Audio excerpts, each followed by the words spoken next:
안녕하세요. 매번 듣기만 들었지 이렇게 사연 신청을 해보는 건 처음이라 많이 떨리기도 하고 설레기도 합니다. 저는 올해 25살 아들과 고등학생 딸을 둔 평범한 가정주부입니다. 이런 평범한 제게도 텔레비전에서만 나오는 그런 기막힌 사연이 있어서 몇 자 써보려고 합니다.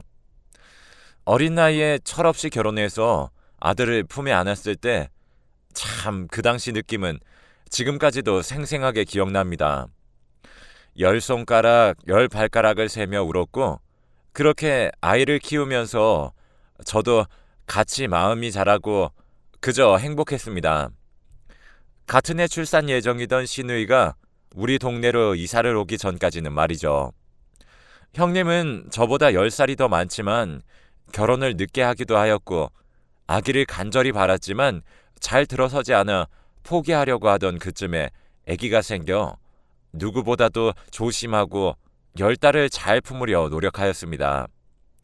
형님과 저는 같은 지역에 있지만 차로 1시간 정도 떨어진 거리에 있기에 서로 드문드문 연락하며 대소사를 챙기는 게 대부분이었죠. 그런데 출산을 한 달 앞두고 대뜸 제가 사는 동네로 이사를 온다는 게 아니겠어요? 제 아들이 100일이 좀 넘었을 한여름에 그것도 소리 소문 없이 이사 온다고 하는 형님에게 무슨 일이 있나 걱정되기도 했지만 일단은 대수롭지 않게 넘겨버렸습니다. 그리고 얼마 안 되어 형님의 출산 소식을 시어머니에게 듣게 되었어요. 아유, 분 터져, 애 터져. 사돈 낯을 못 보겠네. 아주 얘 애미야. 그게 니네 형님이 아들이 아니라 딸을 낳았댄다. 요즘과는 달리 아들, 딸을 예측하는 것이 병원에서도 어려웠던 그 시절에 자주 있던 일이지만 시어머니는 분통이 터진다며 제게 형님이 딸을 낳았다고 알렸습니다. 그때 당시 형님의 태몽도 엄청나게 큰 노란 구렁이가 집안의 딸이를 들고 앉아 형님을 지그시 바라보았다고 하였고 배 모양도 둥글넓적한 것이 영락없는 아들이었기에 다들 그럴 거라고 확신을 했었어요. 그런데 딸이라는 것이었습니다. 여기서 문제인 게 시어머니는 남아선호 사상이 아주 강력하게 자리 잡은 분이셨습니다. 그래서 늘 신랑은 사랑받고 부족한 것 없이 자라왔지만 형님은 늘 뒷전에서 알아서 취업하고 네 밥그릇은 네가 챙겨라 하는 서름을 받고 자랐습니다. 그래도 그나마 요즘은 아들을 가졌으니 사돈도 좋아할 거고 웬일이냐 하며 친정의 따뜻함을 느끼는 찰나였는데 딸을 낳았다고 하니 난리가 난 것이죠. 그렇게 형님은 아이를 낳았다는 기쁨과 행복을 많은 이들의 축하 속에서 누리지 못하고 그저 딸을 낳은 죄인이 되고 말았습니다. 그리고 얼마의 시간이 흘렀습니다. 무탈하게 사는 것도 복이라는 게 이런 건가 싶을 정도로 아이는 건강하고 씩씩하게 자랐고 미운 4살이 되니 더욱 활발해져 쫓아다니느라 하루가 끝날 정도였습니다. 그때도 아들의 하원을 같이 하다가 벼랑간 놀이터에 막 뛰어들어가는 바람에 저도 아들을 막 부르며 같이 뛰어가 벤치에서 겨우 숨을 고르고 있었죠. 똑바로 못 걸어? 발을 뒤집지 말고 제대로 걸으란 말이야. 벤치 아래로 스르륵 몸을 미끄러뜨린 채 부채질을 하는데 멀지 않은 곳에서 귀에 익은 목소리의 여성이 윽박지르는 소리가 들렸습니다. 뒤이어 아이의 서럽게 우는 소리가 들렸지만 윽박지르는 여성의 소리는 좀처럼 줄어들 생각을 하지 않았죠. 저는 누가 도대체 바깥에서 이렇게 애를 훈육하나 싶어 벤치에서 몸을 일으켜 뒤를 돌아보았습니다. 뒤돌아본 시선 끝에는 자꾸만 오른쪽 발을 뒤집으며 절름거리는 여자아이와 그 아이의 어깨를 잡고 다그치는 엄마가 있었습니다. 그리고 그 엄마는 바로 형님이었습니다. 저는 너무 놀란 나머지 흡거리며 두 손으로 입을 틀어막고 다시 벤치 아래로 주저앉아 몸을 감췄습니다. 아이를 낳고 같은 동네에 있었지만 시어머니의 철통수비와 같은 눈치에 형님에게 맘 편히 연락 한번 못했었고 어쩌다 연락이 닿으면 아무렇지 않게 아이 사진을 보내며 각종 사치스러운 육아용품들도 자랑하고 곧 놀러 갈게라는 말을 뒤로 한 채 감감무소식이던 형님. 문득 생각이 나서 신랑과 형님 댁에 놀러 가기 위해 연락해보면 늘 바깥에 나왔다며 만나기를 꺼리던 형님을 저는 단순히 시어머니의 귀에 이야기가 들어가는 것이 싫어서라고만 생각했었는데 사실은 그게 아니었구나 싶었습니다. 저는 놀란 마음을 좀 추스르고 여전히 놀이터 화단 뒤쪽에서 꾸지람하는 형님에게로 갔습니다. 저 형님, 말을 늘어뜨리며 우물쭈물하는 제 목소리 사이로 형님의 말이 뚝 끊겨버렸어요. 형님은 얼어붙은 얼굴로 뒤돌며 억지로 입꼬리를 올리며 제게 인사해 주었죠. 어쩔 줄 몰라 옆에서 쭈뼛거리며 서 있는 제가 다 들은 것을 눈치채고 얼굴이 불그락 푸르락해지더니 깊은 한숨을 쉬며 이마에 손을 얹고 벤치로 가자 했습니다. 그리고 한참을 둘이 멍하니 놀이터의 미끄럼틀만 바라보다가 형님은 먼저 운을 뗐습니다. 봤어? 그래. 애가 원인도 모르겠는데 걸음을 잘 못 걸어. 뱃속에서부터 가진 병이라고 하는데 잘 모르겠어. 나는 나이 먹어서 귀하게 얻은 앤데 여기저기 눈치 본다고 원망하다 보니 애도 저런가 싶고 딸내미들이 말도 빠르다던데 그것도 아닌가 봐. 전부 다 내 탓 같고 그냥 다 그래. 이런 꼴 보여주기 싫어서 그간 피했는데 나 참 많이 못났지? 양손 깍지 낀 채 얼굴을 감싼 형님은 고개를 들 수조차 없는 채 땅만 발로 비비적대며 말을 이어나갔어요. 엄마한테는 비밀로 해줘 그냥. 저는 그런 형님의 손을 꼭 잡은 채 괜찮다고 위로해주며 엉엉 소리를 내 울었습니다. 같은 해에 아이를 품고 낳아 기르며 살아온 세월은 제가 아니면 아무도 형님을 알아주지 못할 것 같았어요. 제가 그렇게 목 놓아 울자 형님은 비로소 참던 눈물을 끄끄대며 터뜨렸습니다. 형님의 아이와 제 아이는 아무것도 모르고 놀이터에서 웃으며 뛰놀다 물끄러미 우리를 쳐다보다가 이내 깔깔대며 놀기 바빴습니다. 그날 이후 저는 형님과 급속도로 가까워졌어요. 우리 신랑도 불편하다 하여 형님은 항상 낮 시간대에 저와 같이 시간을 보냈고 미운 4살을 함께 견디며 키우는 정도 깊어졌습니다. 저는 그렇게 형님을 많이 의지하고 형님도 제게 의지하고 있다고 생각했어요.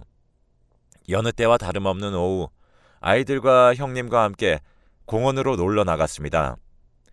저는 얼음물을 마시며 벤치에 앉아 있는데 저 멀리서 아들의 울음소리가 들려 그 소리를 따라 두리번거렸어요. 아들은 주저앉아 다리에 손을 대고 계속해서 울고 있었습니다. 저는 놀란 마음에 아들의 이름을 부르며 달려가 무슨 일이냐며 여기저기를 만져보며 아들을 다그쳤습니다. 하지만 아들은 대답도 못할 정도로 울기만 했고 화장실 다녀온 형님이 손에 물을 털며 나오다가 저와 아들을 보고 놀라 뛰어왔습니다. 아들은 형님이 오자 더 크게 울었고 응급차에 실려 병원을 갔더니 글쎄 2달이 골절이라고 했습니다. 다행히 성장판 쪽에는 이상이 없다고 했지만 2달 가까이 깁스를 하고 있어야 할 아들을 보니 속이 다 미칠 지경이었어요. 그렇게 우리 5살 아들의 여름은 집안에서만 보내게 되었고 그나마 다행인 것은 형님의 딸인 조카가 매일 찾아와 함께 놀았기에 무료함은 잊고 지냈던 것 같습니다. 아들은 그 이후로도 다리 골절 외에도 작은 사고들을 많이 겪었습니다. 학교 앞 문방구에서 형들이 달고나 하는 걸 구경하다가 팔이 대서 오기도 했고 애들 사이에서도 싸움도 잦았습니다. 물에 쫄딱 젖어오기도 했고 물건을 잃어버리기 일쑤였어요. 저는 그저 조금 더 별난 아들이겠거니 하고 그때마다 아이에게 조심했어야지 라고 말하며 훈육하였고 제가 훈육하면 할수록 더 소심해지는 아들을 알아채고 보듬어주지 못한 것이 지금까지도 많이 후회되고 있습니다. 그리고 역시 평소와 같은 오후였습니다. 저는 시댁에 다녀오는 길이었기에 아들의 하원 시간을 제때 맞추지 못할 것 같아 형님에게 연락했어요. 형님은 걱정하지 말고 이따 보자며 통화를 끊었습니다. 그런데 생각보다 교통체증이 빨리 풀려 제 시간에 도착할 것 같아 유치원으로 바로 가게 되었습니다. 일찍 왔으니 집에 가는 길에 어묵이라도 한 개 먹고 가자고 할까? 흥얼거리며 유치원이 있는 골목의 커브를 돌기 전 놀이터에서 무언가 쿵 하는 소리와 아이의 비명이 짧게 들렸습니다. 저는 끌려가듯 그 소리에 뛰어갔고 거기서는 얼굴을 가리고 아들에게 뛰어가는 형님이 있었습니다. 아들은 그네보다 더 먼 모래 사이에 떨어져 입에 모래가 들어갔는지도 모르는지 목 놓아 울기 바빴습니다. 그네는 얼마나 세게 밀었는지 아직도 힘이 바짝 들어가 흔들리고 있었고 저는 당장 달려가려다 소스라치게 놀라 주저앉고 말았어요. 아직도 그날의 그 표정과 장면은 잊히지 않습니다. 형님은 그 자리에서 제 아들을 보며 웃고 있었습니다. 삐져나오는 웃음을 견딜 수가 없다는 듯이 입을 틀어막고 너 또 넘어지니?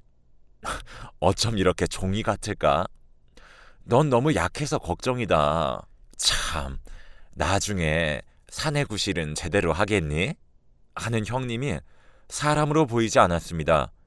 손끝에서 발끝, 다리, 발가락 사이사이로 온몸을 휘감는 소름과 떨림에 어쩔 줄 몰랐습니다. 머리에는 온통 도대체 왜? 라는 말만 반복될 뿐 달리 뾰족한 수도 나질 않았습니다. 얼마나 그 자리에 있었을까요? 식은땀이 등을 적시고 턱 끝에 땀방울이 맺히기를 열댓 번 했을까요? 주위를 둘러보니 형님과 아들은 오간데 없었고 그 자리엔 다른 아이들이 뛰어놀기 바빴습니다. 저는 정신이 들자마자 집으로 뛰어갔습니다. 모래에 파묻혀 울던 그 얼굴이 눈앞에 아른거려 당장이라도 얼굴을 봐야 할 것 같았어요. 땀인지 눈물인지도 모를 것과 머리카락이 뒤엉켜 손으로 떼어내도 엉망진창인 얼굴이 엘리베이터의 거울에 비쳤지만 매무새를 다듬어야겠다는 생각도 없이 내려 집 안으로 들어갔습니다. 집 안에는 TV를 틀어놓고 여유롭게 커피를 마시는 형님과 오른쪽 광대가 퉁퉁 부어올라 눈이 반틈은 찌그러진 아들이 식탁에 앉아 덜덜대는 손으로 시리얼을 떠먹는 모습이 대조되었습니다. 저는 신발을 벗어 던지고 들어가 아들을 부둥켜 안았다가 이내 등 뒤로 감추고 형님에게 물었습니다. 형님, 애 얼굴이 왜 이래요? 아니 애를 어떻게 했길래 이 지경인 거예요? 고래고래 고함 지르며 눈을 부릅뜨자 형님은 본인에게 화를 내는 것이 어이없다는 듯 웃으며 커피잔을 내려놓았어요. 왜 내가 했다고 생각해? 동서도 참 웃긴다. 사람이 고맙다는 말이 먼저 아닌가? 이건 또 무슨 황당한 소리란 말인가요?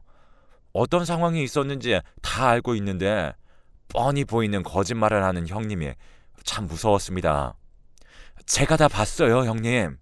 아까 내 아이 떠밀어 놓고 웃고 있던 거 제가 다 봤다고요. 형님 참 무서운 사람이네요. 도대체 애가 무슨 잘못이 있다고 이러는 거예요? 화를 낼 거면 저한테 화내고 말도 저한테 하세요. 그러자 형님은 도무지 무슨 소리를 하는지 알 수가 없다는 듯이 자리를 일어나려 하는 그때 현관문을 열고 시어머니와 신랑이 같이 들어왔습니다. 이미 복도 밖으로 고함치던 소리가 다 들렸는지 어머니는 잔뜩 성이 난 얼굴로 뛰어들어가 형님의 뺨을 그대로 내쳤습니다. 쫙 편 손으로 내친 소리가 제법 컸고 그 소리와 같이 형님의 고개는 저만치 돌아갔습니다. 어머니는 기어이 네가 사고를 치지, 기어이 네가 사고를 쳐 라는 말을 하자 형님은 엄마는 뭘 안다고 나한테 손찌검이냐고 바락바락 대들었고 그 분노는 이내 제게도 돌아왔습니다. 그래, 아들 낳고 행복하게 사는 거 아주 역겨워 죽겠어. 동서는 그동안 제가 왜 그리 다치는지 의심 한번 안 해봤어? 누가 물을 부었을까? 혹시 떠밀진 않았을까? 이런 생각 안 해봤냐고. 억울해. 억울해 죽겠어 그냥. 내 자식은 하루하루가 아픈 애인데 넌 왜 멀쩡해?